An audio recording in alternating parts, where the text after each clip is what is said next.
"Sir, may I pray for you?" The gentle voice floated through the noise of Manhattan traffic, stopping David Harrison in his tracks. His eyes were still swollen from tears when he turned and saw her, a little girl, no more than 8, sitting on a cardboard box in front of a bank. Her worn clothes and fragile frame contrasted painfully with the storm raging inside him. Just 15 minutes earlier, his life had collapsed. At a board meeting, Marcus Webb, his business partner of 20 years and a man he once called his best friend, had staged the perfect betrayal. With forged papers and false accusations, Marcus had stripped David of his position, frozen his accounts, and humiliated him in front of the company he had built from nothing. "I think you've got the wrong man," David muttered, trying to look away from her searching eyes. "I doubt anyone wants to hear from me right now." The girl tilted her head. "My name is Hope, and God listens to everyone, especially when their heart is hurting. Hope." The name itself cut deeper than any insult. Only an hour ago, David had learned that his wife, Sarah, had been seeing Marcus in secret for months. Together, they now controlled his $200 million empire, the empire he had sacrificed everything to build. Trying to mask the ache in his chest, David sat beside her at the fountain. "Don't you have family?" he asked quietly. "Not anymore," she said, calmly arranging a few coins in her cup. "But I have faith. Sometimes that's enough." Before David could reply, his phone rang. It was Marcus. He put it on speaker without thinking. "David," Marcus sneered, "enjoy your last afternoon as a wealthy man. Sarah and I are already celebrating our new partnership in every sense of the word." The cruelty in his voice twisted the knife. David's hands clenched. Hope, however, simply placed her small hand on his. "Can I pray for you now?" she asked. For reasons he couldn't explain, David nodded. As Hope closed her eyes and whispered words of comfort, something inside him shifted. The tears he had been holding back spilled freely. Her words weren't elaborate, but they cut through his despair like light in darkness. He's lost and hurting, but give him the strength to do what's right, even when everything feels impossible. David felt something he hadn't in years: clarity.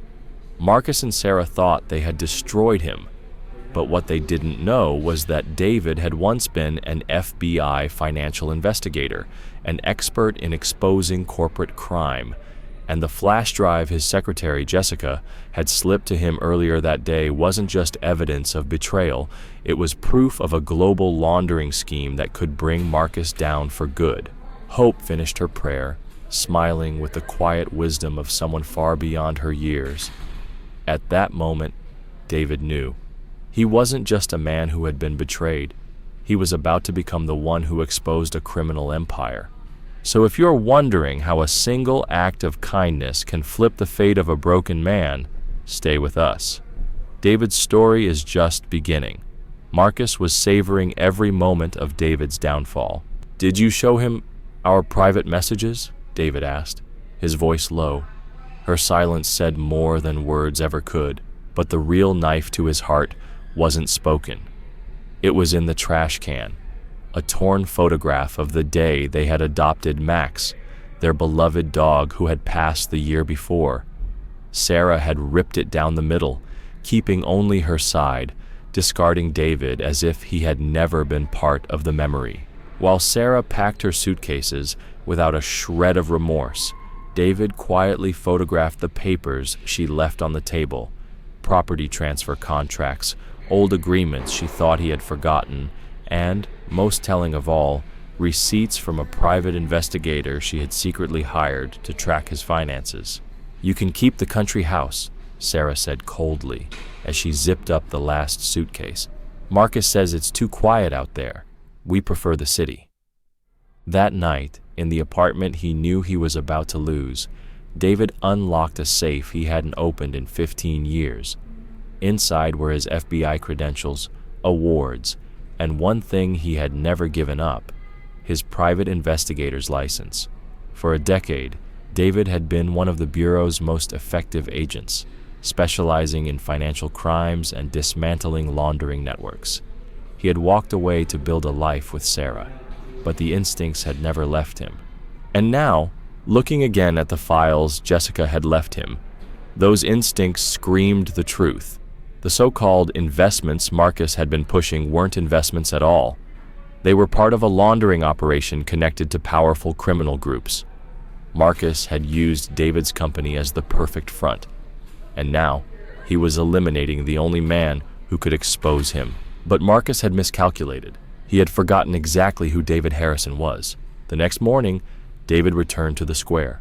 Hope was sitting in her usual spot, smiling with that same calm presence that had pierced through his despair. "How are you today?" she asked, as though they'd known each other forever. "Different," David admitted, sitting down. "Your prayer, it did something. It made me see things clearly. Sometimes," Hope said softly, arranging the coins in her cup, "God doesn't take the problem away. Sometimes he gives you the strength to face it." David studied the little girl who spoke with more wisdom than most adults he knew. "Hope, do you really believe bad people can change?" "I believe good people can stop letting bad people control them," she answered, looking straight into his eyes. "Sometimes good people are meant to teach them a lesson." And in that moment, David understood. This child had given him not just hope, but permission, moral clarity, the strength to do what had to be done. 3 days later, David sat in a small cafe in Brooklyn, far from the glittering towers of Manhattan. Across from him, Jessica Chun slid a folder across the table, her hands trembling. "I shouldn't be doing this," she whispered, scanning the room nervously. "If Marcus ever finds out I copied these files—" "He won't," David said firmly, opening the folder. "And Jessica, thank you. You're the only person I can trust." Inside the folder were records that could burn Marcus's empire to the ground. $68 million wired to offshore accounts, contracts with fake companies, and, most damning of all, direct communication between Marcus and Lorenzo Vega, a notorious financier tied to organized crime. Jessica leaned closer. "There's more. Marcus doesn't know I still have access to his personal email. He's been using the same password since college. Remember the dog you had back then? Buster 1998, David muttered bitterly, a grim smile tugging at his lips. He had helped Marcus create that password 24 years earlier. Jessica slid him a second flash drive. "It's all here. His emails with Sarah planning to force you out, instructions to lawyers on how to forge the tax documents, and worst of all," she paused, her voice tightening, "the threats." Jessica's warning echoed in David's mind. "Marcus is planning to frame you. If you resist, he'll plant evidence on your computer and let the authorities do the rest." The blood drained from David's face.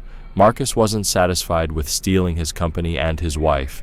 He was laying a trap that could bury David for 20 years. Later that afternoon, David went back to the square. Hope was there as always, but this time she wasn't alone. Beside her stood a woman in her 40s, protective yet gentle. "David!" Hope called out with her bright smile. "This is my mom, Angela." Angela's eyes narrowed slightly, studying him. "Hope told me you're going through something difficult. Your daughter has a gift," David said honestly, sitting beside them. "She came into my life exactly when I needed her most." Angela brushed her daughter's hair back. "She's always been like that. Since she was little, she can tell when someone is hurting." David hesitated before asking, "Angela, how did you two end up here?" Her expression hardened. "My ex-husband. He left us with debts and vanished. We lost our home 3 months ago. I'm saving every dollar I can, but with Hope to care for—" "I have an idea," David cut in gently. "I know people who own apartments. I can get you a place. No deposit." Angela's eyes narrowed. "And what do you want in return?" "Nothing," David replied. "Your daughter gave me something I couldn't find on my own. Let me repay that." Before Angela could respond, David's phone rang. "Marcus." "David, my old friend." Marcus's voice dripped with false warmth. "I hear you've been active around town. I hope you're not being reckless." David kept his tone flat. "Reckless? Like what?" "Oh, you know how rumors spread. People might get the wrong idea if you started telling stories about the company, especially considering your situation."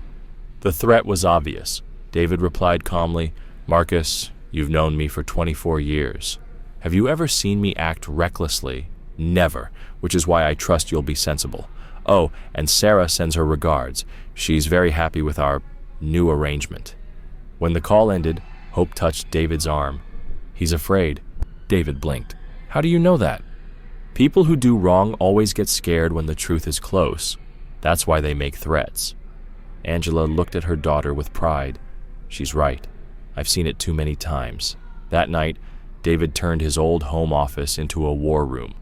The flash drives, the hidden logs from the system he had designed, Jessica's files, it all pointed to one truth. Marcus had been running the illegal scheme for 2 years. The moment David mentioned stepping back from work, Marcus saw his chance. But Marcus had overlooked one fatal detail. Every transaction had gone through David's system, built with secret tracking codes only he knew. Marcus thought he had covered his trail, but the system had recorded everything. The phone rang again. Jessica. Her voice was tight with fear. "David, listen. Marcus scheduled a meeting with Lorenzo Vega tomorrow in the office. 2 o'clock sharp. He's moving the last of the assets offshore before anyone notices. And David..." She hesitated. "I overheard something. They're talking about eliminating you. I don't know what that means, but I understand. Jessica, listen carefully. Don't be there tomorrow. Call in sick. Fake an emergency, anything. Just stay away." After hanging up, David stared at the phone for a long moment. Then he dialed a number he hadn't used in 15 years. "Agent Sarah Mitchell, Financial Crimes Division," came the familiar voice. "Sarah, it's David Harrison." A pause. Then, well, my old partner. I hear you became a businessman." "I don't have time for pleasantries. Sarah, I need a favor. It involves a laundering operation connected to foreign cartels, and I have proof." Silence. Then her tone sharpened. "I'm listening. I need surveillance gear, cameras, and a team ready tomorrow at 2. Marcus Webb is transferring the last of the money. I have evidence of $68 million in illegal transactions." "You're no longer an agent, David." "Number. But I still have my investigator's license, and I still know how to run an operation." The line went quiet. Finally, she said, "Send me what you have. If it checks out, we'll be there." The next morning, David met Hope one last time before stepping into the storm. She and Angela were packing their few belongings into a backpack. "Today is important," Hope said softly, fixing her gaze on him. David smiled faintly. "How do you know?" "Because you look different," she replied. "Like my mother did the day she decided to take us away from my father." David felt a shiver run through him. The child had seen right into his soul. David turned to her, relief washing over his face. "Thank you, Sarah. I couldn't have done this without you." She gave him a small smile, the kind that carried years of mutual trust. "You did everything right, David. You stayed calm, collected, and you relied on the system and yourself. That's all it takes to bring people like them down." Outside the building, sirens echoed as Marcus and Lorenzo were loaded into separate FBI vehicles. Passers-by paused to watch the commotion, oblivious to the layers of betrayal and planning that had just unraveled behind the glass doors. David stepped back inside the office, finally alone in the quiet. He opened the window and breathed deeply, feeling the city around him, the hustle, the noise, the pulse of life. He thought of Hope and Angela, of the small hands that had given him courage, and of the memory he had thought he lost. He knew the fight had been dangerous, but he also knew something more important. The past didn't define him. His principles did, his choices did, and today justice had been done. not through revenge, but through careful planning, patience, and unwavering integrity. Later, as David drove away from Harrison and Associates, he glanced at the small brooch Sarah had given him, now clipped to his lapel. It wasn't just a device. It was a reminder of the life he had, the lessons he had learned, and the people worth protecting. And somewhere, in a small square not far away, Hope and Angela were smiling, knowing that the man who had once been lost to grief and deceit had finally reclaimed his true self. Justice was done. And this time, it was quiet, smart, and undeniable. David looked down at her, a small, knowing smile forming. "Grateful," he said slowly, letting each word land. "Because without them, I never would have realized how strong I could be. I never would have seen what really matters. They pushed me to the edge, and I found myself there. And in that moment, I discovered who I truly am. That's a gift you can't get any other way." Hope tilted her head, processing his words. "So even though they hurt you, it helped you?" "Exactly," David replied. He reached out and ruffled her hair gently. "Sometimes, the hardest trials show us our greatest strengths, and they gave me the chance to do something meaningful, not just for myself, but for others, like you and your friends. That's why I say I'm grateful." Angela, standing beside them, smiled softly. "David, you've turned a story of betrayal into one of hope. That's rare." David nodded, looking out at the park, the city stretching endlessly beyond the trees. "It's the only revenge worth having, not anger, not hatred, but creating something that lasts, something that changes lives. That's real power. That's real justice." Hope hugged him tightly. "I want to be like you when I grow up." David felt a tear slip down his cheek, but he didn't wipe it away. "No, Hope, you already are." The sun dipped lower, casting golden light across the park, and for the first time in years, David felt completely at peace. Not because the battle was over, but because he had discovered the life he was always meant to lead. Because if they hadn't tried to destroy me, I would never have rediscovered myself. I would never have found you and your mother.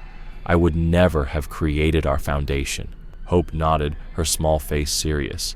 Sometimes God uses bad people to get us to good places. That evening, David received an unexpected call. It was Dr. Phillips, Marcus's lawyer. Marcus had attempted suicide in prison and wanted to speak to him. The next day, David drove to the federal prison.